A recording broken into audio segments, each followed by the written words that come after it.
आज की वीडियो किसी हिस्ट्री टॉपिक पर या फिर किसी जियोपॉलिटिकल टॉपिक पर नहीं है। ये एक पर्सनल टॉपिक पर है। हमारे देश में जिस इंसान की इनकम सालाना 3 लाख रुपए है, वो सोचता है कि अगर मेरी इनकम 6 लाख रुपए होती सालाना तो लाइफ कुछ अच्छी होती, कुछ सेविंग्स होती। लेकिन इंटरेस्टिंग बात यह है कि जिस इंसान की इनकम 6 लाख रुपए है सालाना, वो भी सेम बात सोच रहा है कि काश मेरी इनकम 10 लाख रुपए होती या फिर 15 लाख रुपए होती। और 15 लाख कमाने वाला वो भी सेम बात सोच रहा है, क्योंकि सेविंग कोई भी नहीं कर पा रहा। तो अब ऐसा क्यों है? क्यों लोग सेविंग्स नहीं कर पा रहे? इसको समझने के लिए मैं एक एवरेज इनकम को लेता हूँ। जैसे कि एक इंसान है जो 5 लाख रुपए सालाना कमाता है और उसकी शादी हो चुकी है, और यहाँ पर ये मैं मानकर चल रहा हूँ कि वो घर में अकेला कमाने वाला है, उसकी वाइफ सिर्फ घर को संभालती है। अब एक आम आदमी कितने साल तक काम करता है? तकरीबन 24 या 25 साल की एज से वो काम करना शुरू करता है और तकरीबन 65 साल की एज तक लोग काम करते हैं। तो इस हिसाब से एक आदमी 35 से 40 साल काम करता है और इन सालों में वो पैसे कमाता है। अब एक इंसान ने 35 साल लगाए काम करने में, पैसे कमाने में, लेकिन जब वो रिटायर होता है तो बहुत सारे लोगों के पास कुछ भी सेविंग्स नहीं होती। तो अब क्वेश्चन ये आता है कि 35 साल की उसकी कमाई गई कहां? तो इसको हम थोड़ा डिटेल में समझते हैं। सबसे पहला पॉइंट, जहां पर उसकी सबसे बड़ी कमाई जाती है। हर इंडियन का ये ड्रीम होता है कि उसका अपना घर हो। तो इस सपने को पूरा करने के लिए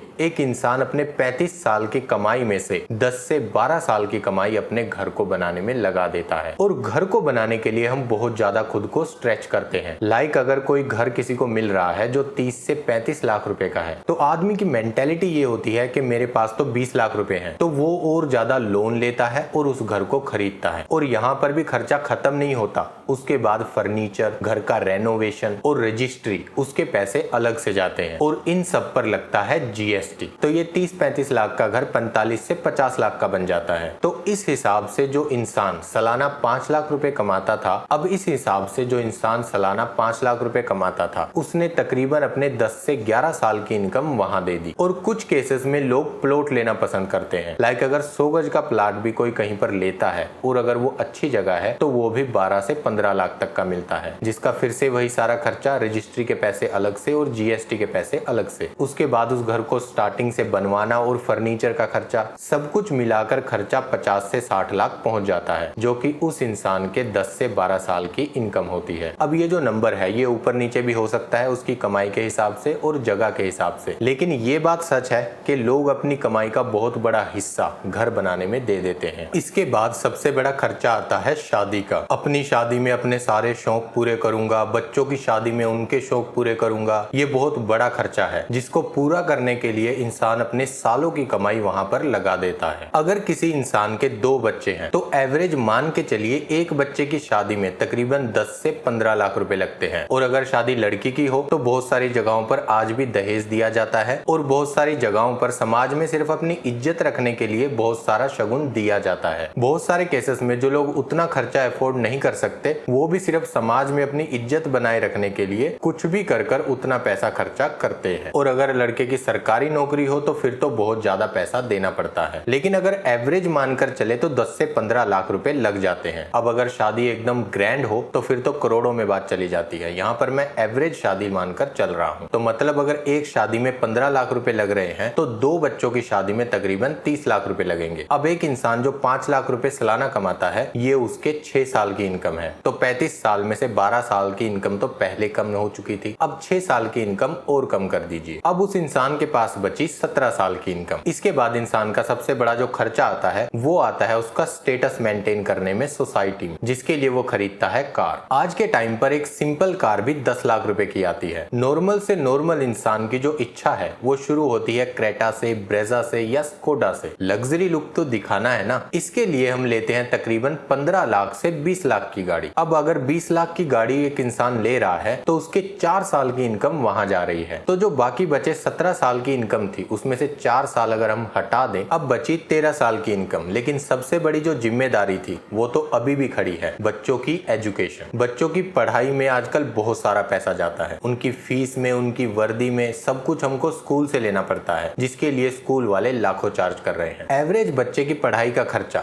25 से 30 हजार होता है सालाना, अगर उसको किसी प्राइवेट स्कूल में डाला जाए। अब एक बच्चा 13 से 14 साल स्कूल में रहता है, तो इस हिसाब से एक बच्चे का खर्चा पहुंच जाता है 3 से 3.5 लाख। अब अगर किसी के 2 बच्चे हैं तो वो 7 7 लाख तक खर्चा पहुंच जाएगा। अब उसके बाद की जो पढ़ाई है, अगर बच्चे को इंजीनियरिंग करनी है तो नॉर्मल कॉलेज में ही उसकी 6 लाख तक की फीस होती है। अब ये मैं नॉर्मल कॉलेज और इंजीनियरिंग की बात कर रहा हूँ। इंजीनियरिंग में भी बहुत से ऐसे कॉलेज हैं जिनकी फीस 20-20 लाख तक जाती है, और मेडिकल की तो आप पूछो ही मत, उसका खर्चा तो करोड़ों में चला जाता है। अब अगर 2 बच्चे हैं और 2 बच्चों ने नॉर्मल कॉलेज से इंजीनियरिंग की तो दोनों के 6-6 लाख मिलाकर 14 लाख हो गए, और उनकी एजुकेशन पर पहले 7 लाख इन्वेस्ट किए गए थे, तो इस हिसाब से उनके हो गए 21 लाख। तो 13 साल की इनकम में से 4 साल की इनकम वैसे माइनस कर दीजिए, अब बचे 9 साल। अब जिस इंसान की सालाना इनकम 5 साल थी, उसने 35 साल तक कमाई की, उसके बाद ये सब कुछ करने के बाद उसके पास 9 साल की इनकम बची है, वो भी अगर उसने एक एवरेज लाइफ जी है। अब अगर बच्चे ये कहें कि हमें हायर स्टडी के लिए किसी दूसरे देश जाकर पढ़ना है, तो फिर उसका जो बजट है वो खत्म हो जाएगा। लाइक अगर एक बच्चे को ही अमेरिका या कनाडा पढ़ने जाना है तो उसके लिए कम से कम 30 से 35 लाख रुपए लग जाते हैं, जो कि उसकी 7 साल की इनकम है। अब अगर दोनों बच्चे जाएंगे तो 70 से 80 लाख रुपए लग जाएंगे, जो कि उसके लिए 14 साल की इनकम होगी, लेकिन उसके पास पड़ी है 9 साल की इनकम। तो फिर इसके लिए वो लेता है लोन्स और उसके ट्रैप में फंसता है। अब यहाँ पर मैंने घर के जो खर्चे थे वो इंक्लूड नहीं करे थे, लाइक जैसे कि मेडिकल सिचुएशन हो जाना या फिर बच्चों के साथ कहीं घूमने चले जाना, और घर में बहुत सारे खर्चे होते हैं, वो सब मैंने इंक्लूड नहीं करे थे। ये सब मैंने बड़े बड़े खर्चे इंक्लूड करे थे जो हर घर में होते ही हैं। तो यही मेन रीजन है किसी भी इंसान के पास में कोई सेविंग ना होने का उसके रिटायरमेंट के बाद।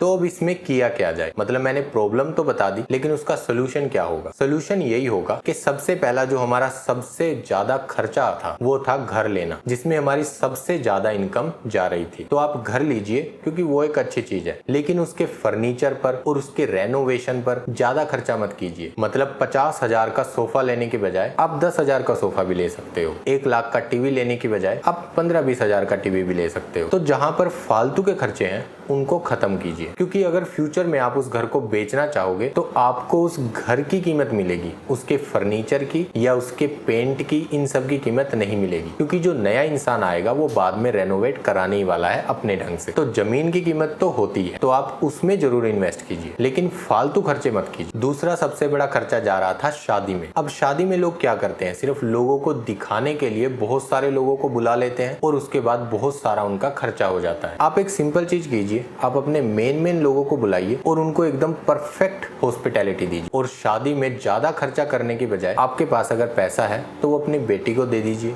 या अपने बेटे को दे दीजिए, ताकि वो अपनी लाइफ में आगे कुछ कर सके। तीसरा सबसे बड़ा खर्चा होता है कार का। तो कोई लग्जरी कार ना लेकर आप एक ऐसी कार लीजिए जिसमें आपकी फैमिली पूरी फिट हो सके और जो आपकी फैमिली के लिए सही भी हो। दूसरों को दिखाने के लिए चीजें मत खरीदिए, अपनी जरूरत के हिसाब से और अपनी पॉकेट के हिसाब से चीज को खरीदिए। इसके बाद आता है एजुकेशन के लिए माँ बाप कोई भी सैक्रिफाइस नहीं करना चाहते, उनको चाहिए बेस्ट कॉलेज, फिर चाहे वहाँ की फीस 50,000 हो। कुछ केसेस में ऐसा भी पता चला है कि बच्चों को गुच्ची की बेल्टें दी गई हैं जिनकी कीमत ही 25-25 हजार है। तो इस तरह के स्कूल में डालने की बजाय आप नॉर्मल स्कूल में डालिए, क्योंकि 12th तक की सबकी पढ़ाई सेम होती है। हाँ, उनकी आगे की पढ़ाई के लिए आपको इन्वेस्ट करना पड़ेगा। और सब लोग अपने घर में हेल्थ इंश्योरेंस जरूर करवाइए, क्योंकि आप लोगों को लोन के ट्रैप में फंसाने के लिए सिर्फ एक विजिट काफी है हॉस्पिटल की। तो आपका हेल्थ प्लान आपको सेफ रखेगा फ्यूचर में। इस तरह से कर आप अपनी बहुत सारी इनकम को सेव कर सकते हो और अपने रिटायरमेंट में आपके पास में आपकी सेविंग रह सकती है, जो आपको सपोर्ट कर सकती है। Thank you so much. अगर वीडियो अच्छी लगी तो वीडियो को लाइक कर दीजिए, शेयर कर दीजिए अपने फ्रेंड्स और फैमिली में, और इस तरह की वीडियोस देखने के लिए प्लीज चैनल को सब्सक्राइब कर लीजिए। मिलते हैं एक नए टॉपिक के साथ। Take care.